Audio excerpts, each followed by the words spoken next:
afternoon, everybody. It's my pleasure to speak to you about something that I have found to be very challenging in neurosurgery and somewhat also very rewarding from the standpoint of the interface that we play as neurosurgeons when called to help patients with brain tumors. It might be very revealing to most of you that are on today that not all brain tumors are alike. And within neurosurgery, we have sectioned out areas of expertise that have to do with not just the type of brain tumor, but also the location. What I hope to do today is present to you kind of the nuanced aspect of why these are challenging tumors, and then give you my impression from the standpoint of the last 20 or 30 years and the forthcoming 10 years or so, what I expect to be solidly emblazoned in the management of these individuals with these deep-seated tumors. I'm not defining deep-seated on the fact that it is deep, and you'll get a sense of what those locations are as we move forward. But again, I welcome everybody and look forward to entertaining questions at the end of this. If one gets into the realm of difficult corridors and deep-seated tumors of the brain, as I have, part of my interface because pediatric neurosurgery, part of my passion for endoscopic surgery, and part of my calling to want to be an experienced and accomplished neurosurgeon. These are domains that have been challenging for well over a century by a lot of our predecessors. And I'm going to speak about some of these anatomical points, but that's not the crux of this as much as it is a thematic aspect of this. I'm always somewhat, I don't want to say amused, but humbled by some of these historical treatises in approaching deep-seated tumors. And when I say deep-seated, intraventricular, pineal, third ventricle, thalamic, brainstem, these have always been somewhat challenging and almost somewhat off limits to generations of neurosurgeons. I show this just because of my passion for and the need to have a level of expertise in pineal region surgery, just because of this individual who was a German anatomist at the time. If you read that first part of that sentence, finding nothing abnormal on the right or left. So here you are in a situation where someone's performing neurosurgery, presumably on the pineal region, and not finding pathology. We've come a long way, of course, but nevertheless, the feeling that must have contributed toward the attempt at going after some of these tumors was grueling, to say the least. And it's quite remarkable that if you look at some of these historical books, by Krauss and/or Dandy, depicted in this treatise here. I think that was published in 1921 or 31, I can't remember. Negative exploration was common. You know, a third of patients, half of patients, after we removed the right frontal lobe, we failed to find the mass that we were suspicious of. Of course, neuroradiology has advanced this tremendously, but the personality of the individual who would accept this type of I think clinical challenge compared to the finesse by which we do this today is remarkable. So neurosurgery is emblazoned this idea that negative exploration, high rates of mortality, and there's still to this day this overlay of the pineal, the third ventricle, the brainstem as being domains that the neurosurgeon should go at with much trepidation. It also influences to some degree, I think, the care that some of these patients have available to them, and I'll show some examples of that. You know, as we evolved, and I say we as generations of neurosurgeons have evolved into some of these deep-seated approaches, and this particular paper has to do with a summary on approaches to the pineal gland, which, as you know, is a small organ that sits in the back of the third ventricle, which really doesn't have any functional relevance in most humans. Very, very deep and very, very central. Different approaches. And early on in this one's published in 1971, that was the era of, we've gotten beyond the idea of survival stats. And now we're going into the realm of, can you take out these tumors, and is there a clinical benefit behind doing so? So it's been kind of this iterative process in neurosurgery that, as basic as it sounds, we're really trying to reduce survival. Then we were trying to induce maximal safe surgical excision. And that was kind of that transition in that era where a lot of these approaches have been refined. Somebody that I trained with when I was at NYU, Pat Kelly, really started to invoke this idea that, and this is not a new concept, but stereotactic surgery, where you can navigate with millimeter accuracy anywhere in 3 dimensions, and different reference frames to do this, but opened up the door to not just placing a needle for biopsy or otherwise in some of these domains, but now trying to determine a safe corridor into some of these deep central locations. And from one of his early papers, you see here in thalamic tumors, in a very basic way, but an elegant paper, a very accomplished surgeon, looking at different domains of the thalamus and the approaches one might use to safely take out these tumors. I can say again, even with the elegance of stereotaxy, these are extremely challenging from the standpoint of the depth. We're still dealing with 4, sometimes 5 centimeters of tissue planes to go through before one gets to their target. So anyways, we've watched this evolution move from survival to one of maximal safe surgical excision to this era of reduction of morbidity. So yes, we can get there. Yes, we can take out lesions, but at what cost? And that's kind of that sweet zone when I was in residency. That's been refined since then. Speaking of residency, kind of the next epic has been the refinement of microsurgical technique. This is really a lovely treatise published by Dr. Apuzzo, who's now on faculty here. And I've been blessed by interfacing with him, because I wouldn't say I worship this book, but I really read this day and night, because it really brought forth this idea that you can get into the deep central parts of the brain with minimal morbidity. For those that might not be aware of what this represents, this is kind of a sagittal or a midline cutaway of the brain, the cerebral hemispheres of the brain proper being up here, deep to this structure here, and deeper down into the third ventricle. The eyes would be over here, the back of the mouth, the nose, and the back of the head back here. So all these trajectories, which are extremely refined, very defined, to getting to certain parts of the third ventricle, is a composite of a lot of different contributors to this really lovely book. And as one goes through that traditional wisdom of refined microsurgery, it's hard. It's hard from the standpoint of not just the practical aspects, but the infrequent nature of a lot of these tumors makes it extremely difficult for someone to get the flavor of doing this day in and day out. So these procedures, these approaches, very well defined, very well accepted, and with really acceptable morbidity and risk to the individual. And those are fairly predicted. We can pretty much with certainty talk to the patients and their families about what might you experience from the standpoint of sectioning the corpus callosum, or working in the rostral mesencephalon, or working near the what's called the lamina terminalis, or the anterior third ventricle. And these are not difficult to predict from the standpoint of the potential risk to the patient, but very, very refined technologies and technical abilities for getting in there. The last thing I'll say about traditional neurosurgery, as I mentioned, the infrequent nature of some of these makes it extremely hard for an individual to get the training and continue with that day in and day out nuanced approach toward approaching these deep-seated tumors. These are very, very fatiguing in a lot of ways.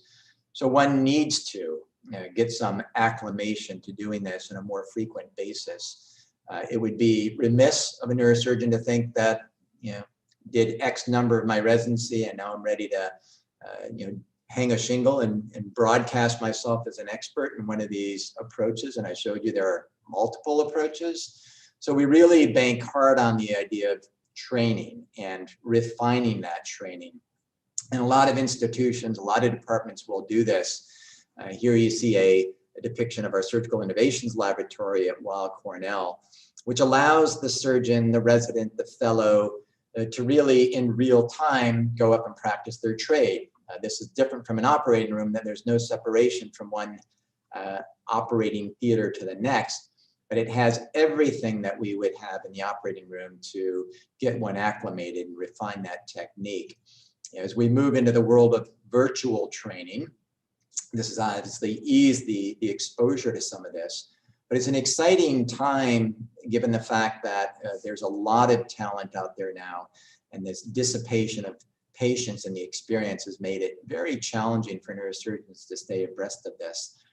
The other thing that has put that balance at risk is some of the innovation. So some of the technologies that I'm going to address have taken away some of these traditional approaches, so that the training becomes more and more challenging to get access to. So what I want to do is really introduce 4 evolving concepts, and these are extremely nascent and evolving, some more mature than the others. But I find these highly exciting from the standpoint of, can we continue to reduce that predicted morbidity even more? And I made some reference to that, and some of these ideas in anatomical domains. So watching this in real time has been phenomenally rewarding from the standpoint of some of these technologies that will unquestionably allow us to reduce that even more. This is not to say, and I don't want this to be viewed as a replacement, but rather something that's going to supplement the tools that I just briefly outlined. There will always be a role for the traditional, conventional forms of going after some of these tumors, but we're seeing technologies evolve, and these are the 4 I want to highlight in the latter part of this talk that I think are extremely enticing. And I'll go through each one of these separately. And when I was a resident, there was all this hoopla, and this idea that laser, LITT is an acronym that stands for laser-induced or interstitial thermal therapy. This is a different type of laser than what was traditionally thought to be useful, that I'm going to go into in a moment. Magnetic guided focused ultrasound that I'll spend a little bit of time talking about. Neuroendoscopy, or what a lot of you have heard as far as minimally invasive technologies are really blown open the capability of doing things in less time and a lot safer avenue. And something else that's been dear to my heart as far as, can we treat this middle of the road sector of maybe not the traditional view of a neurosurgeon, but the oncologist in some of these deep-seated tumors by delivering drugs through interventional technologies to hopefully combat some of these so that they don't require massive surgical incursions. So those are the 4 I'll highlight in these next several slides. So this is something you may or may not heard about yet. And it's a technology that really is an amazing convergence of imaging, namely MR, and minimally invasive technologies. When we say ablation, it's a fancy word for saying we take something away, either remove it surgically, burn it, radio frequency damage. Ablative technologies in neurosurgery are extremely common and useful. So think about it in the sense that if there's a deep-seated tumor, if we can ablate or damage that tissue with refinement, that becomes very appealing. So rather than having a 4, 5, 6 centimeter corridor through the brain to get there and surgically remove it, can we accomplish the same thing in a different way? So if you're familiar with external beam radiation therapy or stereotactic radiosurgery, that's just what that does. You have all these converging beams of external beam radiation therapy that you can sculpt in a 3-dimensional, very precise method, and it works brilliantly in some tumors. But there's a downside. As I talk about this reduction in morbidity, the downside is you're passing radiation therapy or ionizing radiation through the brain, through the skin, in children, through developing brain to get to your target. So this is a technology that builds upon that same concept, but uses a different form of energy. That's laser, as you see depicted here on the left. And it doesn't require all those converging paths of ionizing radiation. It's a single probe that's measured in millimeters that goes down to your target through an MR interface. And that MR interface allows you to monitor in real time the temperature of what you're administering. So now you can contour like radiosurgery. You can deliver ablative technologies, thermal therapy, through a 4 millimeter, 5 millimeter stab incision in the scalp. And this is an image of us working in an MR environment. This is an example of a patient that is ideally suited for something like this, of a youngster I treated years ago. Based on a MR she had for headaches, which is a very common reason. And I saw another child today, and this happens a lot. People get imaged for a lot of reasons now. And we see these small lesions, this white thing here, deep in what we call the left frontal lobe.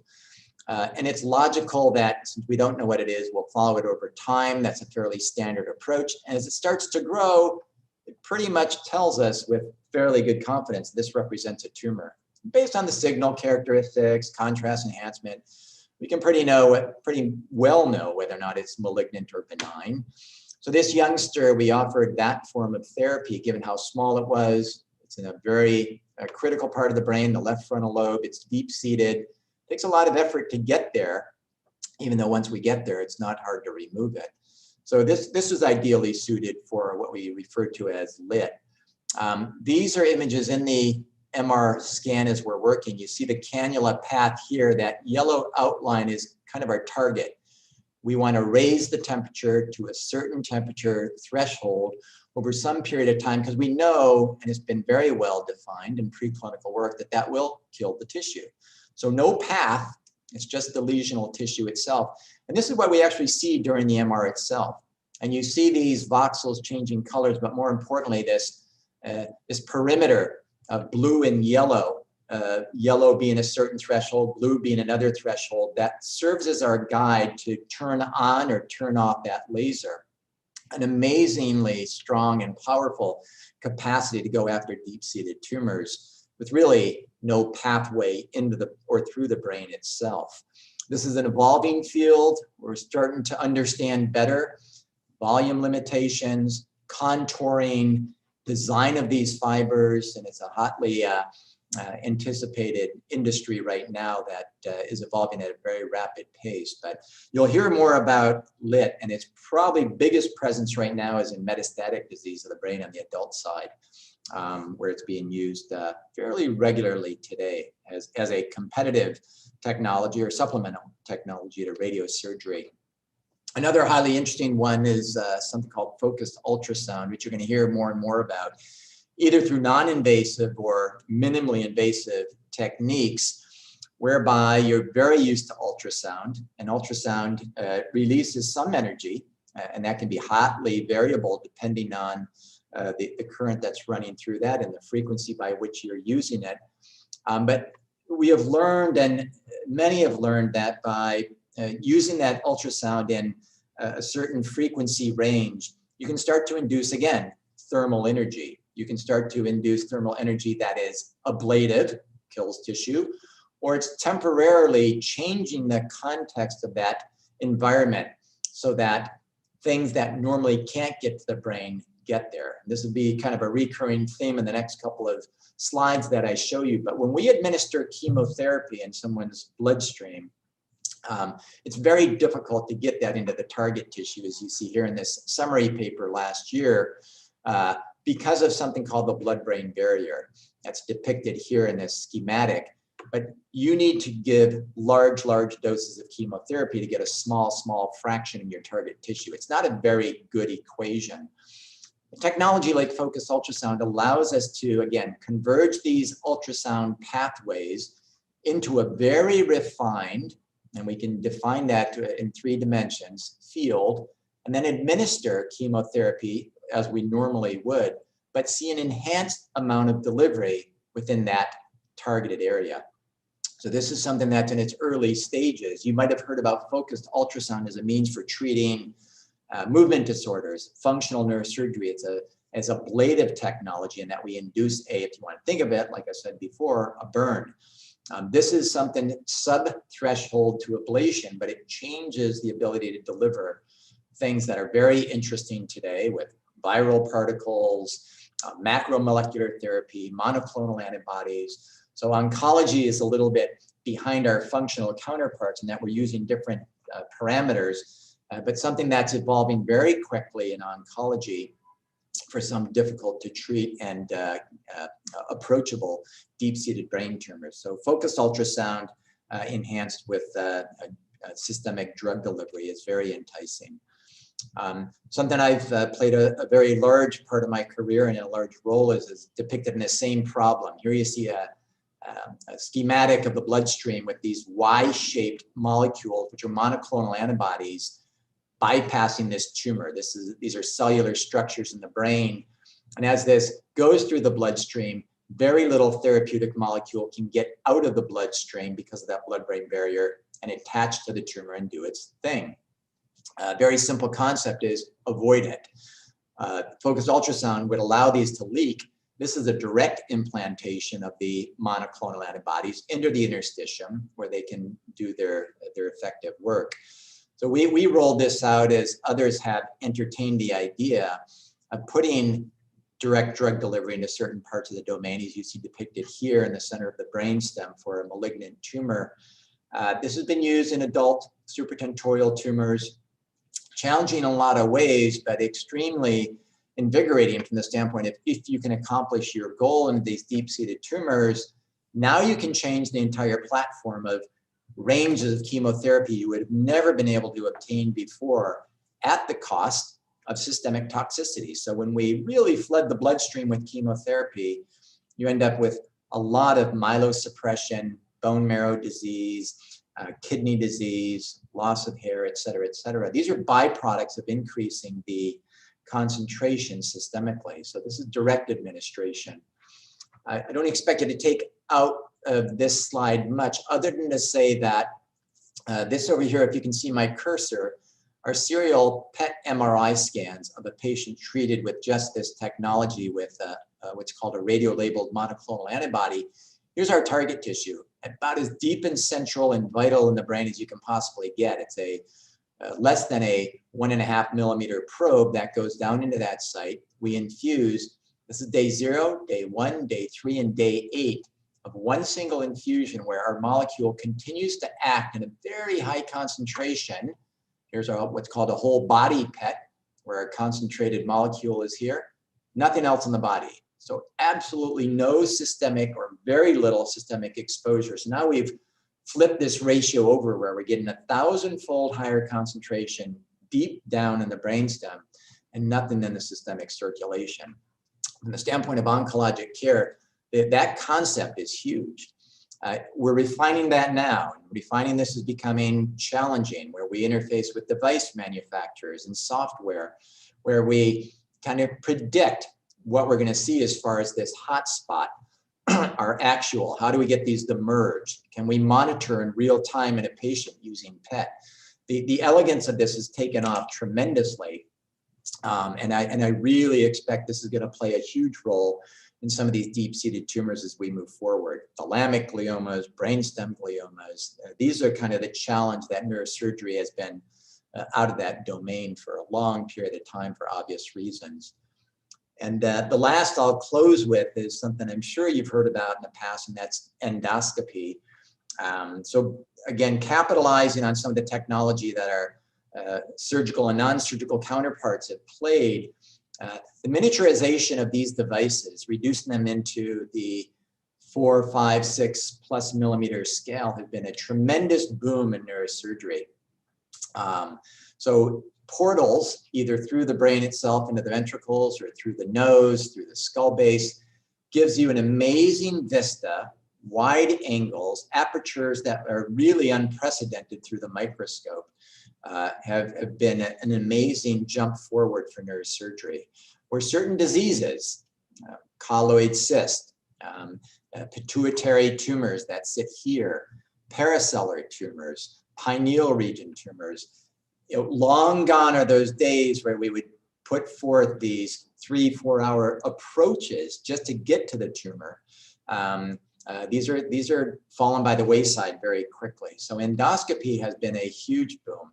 Just to give you a snapshot of what that technology looks like, this right here measures in actuality about 4 millimeters, 5 millimeters in diameter.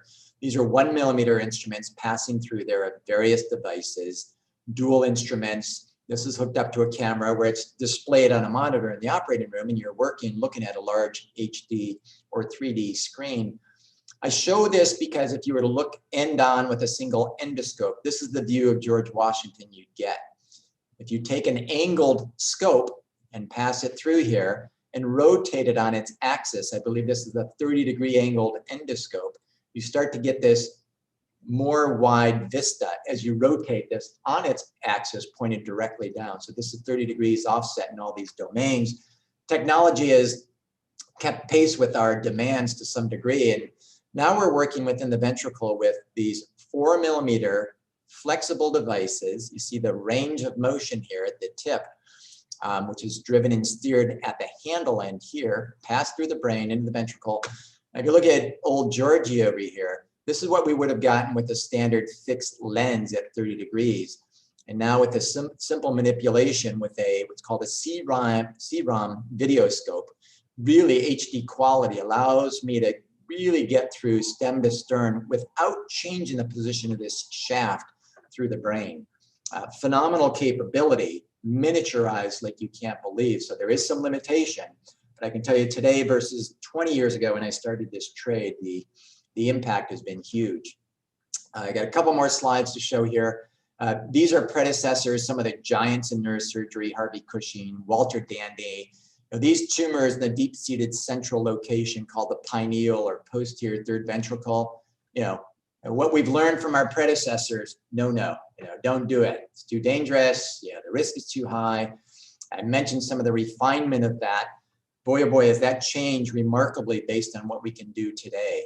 So we pass these endoscopes, angled, steerable. We can visualize within the third ventricle like we never could before. This is magnified multifold. But from this end to this end, normally an individual measures sub-centimeter. And now we've got this amazing high definition vista of things we would never be able to see before. We just changed the playing field dramatically. Here's a young kid with a supposed and proven tumor in their pineal region, small ventricles. I'm not showing you the whole brain here. And this is the elegant view we get with one of these C-ROM videoscopes. And this is a travel. So we're not moving the scope, we're just steering the tip of this scope now. This is what's called the foramen Monroe. We move down into the third ventricle. So we're coming right into here now, upside down. This right here, this V-shaped thing is right here, which is occluded by tumor mass. Here's our tumor. And again, to get here through a conventional approach, through one of these other approaches I showed you, is about a 2-hour approach just to get down here, let alone get into the tumor. 1 millimeter biopsy forceps, we take a sample, prove that it's a malignant neoplasm. That patient goes on to get external beam radiotherapy, very radio responsive. This procedure probably took me under about 20 to 30 minutes. Phenomenally different than what our brethren would have taught us. Again, not to be critical of it, but the intervention of technology has been phenomenal here. Another example here, these are reversed. This is preoperative, this is postoperative of a physician who came here for treatment for this very small, I don't know if you can appreciate this, plug of tumor blocking the CSF channel between the third and the fourth ventricle.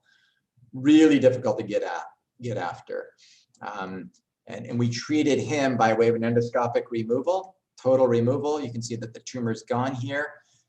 This is probably about 4 years ago now. He went on to get adjuvant radiotherapy after that. He's disease-free, but he's got an incision about 1 inch long somewhere on his forehead. And again, something that would have been unprecedented as early as 10 years ago. So in summary, the way this has gone is, for these deep-seated tumors, how can we force innovation to really satisfy our needs for some of these deep-seated tumors? This you won't know unless you're a neurosurgeon. This is a drill bit. It goes on the tip of one of our power drills that measures anywhere between 8, 12, or 14 millimeters in diameter, which allows us access into the brain.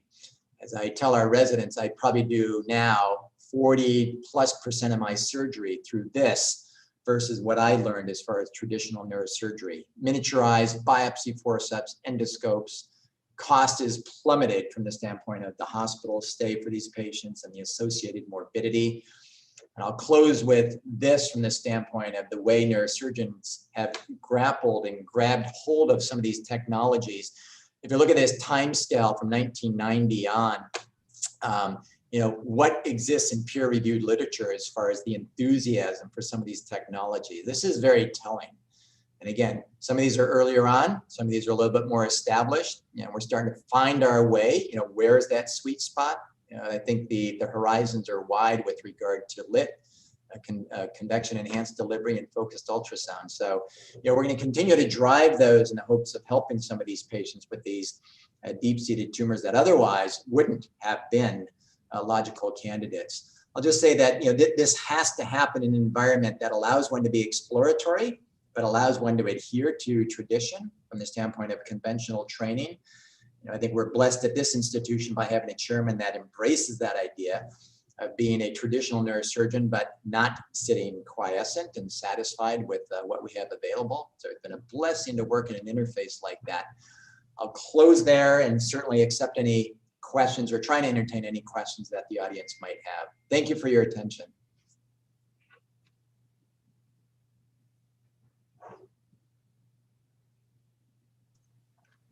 Okay, the chat box is now open. If anyone has questions, they can type them right in the chat box.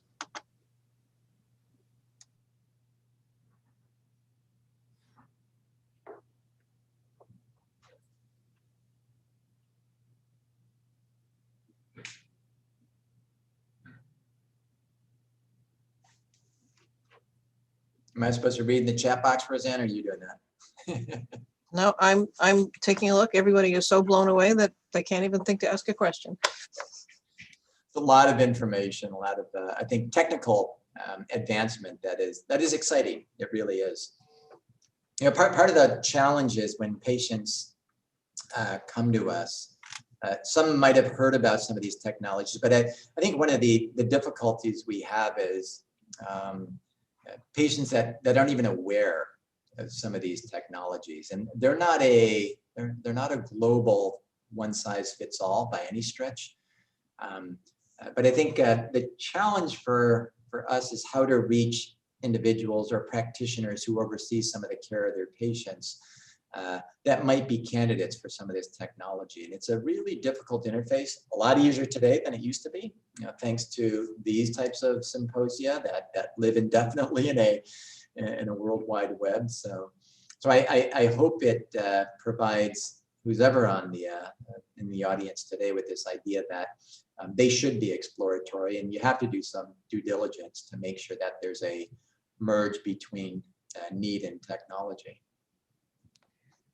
I do have a question. Someone would like to know whether you think minimal access surgery will actually outstrip open craniotomies in the future. Without question, it already has. And it's a great question. And I age myself a little bit by saying this, but watching the transition in certain domains has been absolutely remarkable. Again, as a resident training in some of these and someone who prides themselves on being a master at microneurosurgery, this has been welcoming. And I'll say that, and I'll give you examples of those. I mentioned pineal region tumors, craniopharyngiomas, colloid cysts. There is no going back. It won't happen. What we've been able to do with some of these technologies has been truly remarkable for the patient. Reducing hospital stay, reducing morbidity has been a blessing. What's interesting is in the training environment, training residents and fellows, they don't know any better. They didn't know where we began as short as 10, 20 years ago in some of these domains. But I can say comfortably that the three examples I just gave you, those will no longer exist from the standpoint of the traditional approaches. One of the challenges we have as educators is these are techniques and approaches, traditional approaches, that one needs to be good at. So as you watch this plummeting need because of some of these innovative technologies and deep-seated tumors, how do you get that type of training that's requisite? One could say it's never necessary again, but there will be situations in all those domains I just mentioned, very large craniopharyngioma, pineal region tumor, that requires second look surgery, et cetera, where one has to be really accomplished. So it's a dilemma and it's a challenge. It really is. All right, we have another question. This is from someone who has used CED for DIPG and GBM in mice and rats. How well, from a translational research standpoint, do you think this actually potentially translates from animal models to humans? Wow, I could speak all night if everyone's interested. This is a passion of mine. I'll say that when I started this preclinical translational effort with convection enhanced delivery in the brainstem, I honestly naively thought it would take a year to get this up and running. It was so simplistic in its concept. But if you go down this realm of translational work, there's a level of responsibility that you start to take on that you never would have imagined from the standpoint of safety. If you're going to be treating individuals, especially brainstem gliomas, especially children, there's a demand and a responsibility to really make sure you've underscored the safety aspect of this. How well is it transitioned? Better than I ever would have anticipated. The fact that we've been doing this for 8 years and have yet to really damage an individual from the standpoint of something that is really complex, and prove time and time again that we can get concentrations of chemotherapeutic agents directly in our gun sites where we want in a very refined way without systemic exposure has been phenomenally revealing. What we need to do now is refine. These are extremely expensive ventures, very time consuming, very demanding in a lot of ways. So how do we refine that with a panoply of therapeutic agents? Really, really difficult now to put this in action and optimize it. That's going to be certainly a challenge that we look forward to. And we're right at the precipice, where we're going to start to develop. And we have the ability to kind of draw this platform in a clinical trial format where we can test these agents in a very, I'll say, competitive way from the standpoint of traditional outcomes in these kids. The disease that has a median survival between 9 and 11 months. This makes it very, very urgent to start to draw these types of phase 2 studies. So I think it is translated wonderfully. The fact that we're seeing anecdotal responses and survivals well beyond 3 years, and some that we would venture to say are cured is an amazing shot in the arm, and the need to push this even harder. I don't know if that's answered your question. There's a lot built into a question like that. Okay, if there are no other questions, we can end here. Roseanne, thank you for organizing and coordinating as well as you have, and continue to do so. Thank you, Dr. Souweidane. My pleasure. All right, thank you, everyone.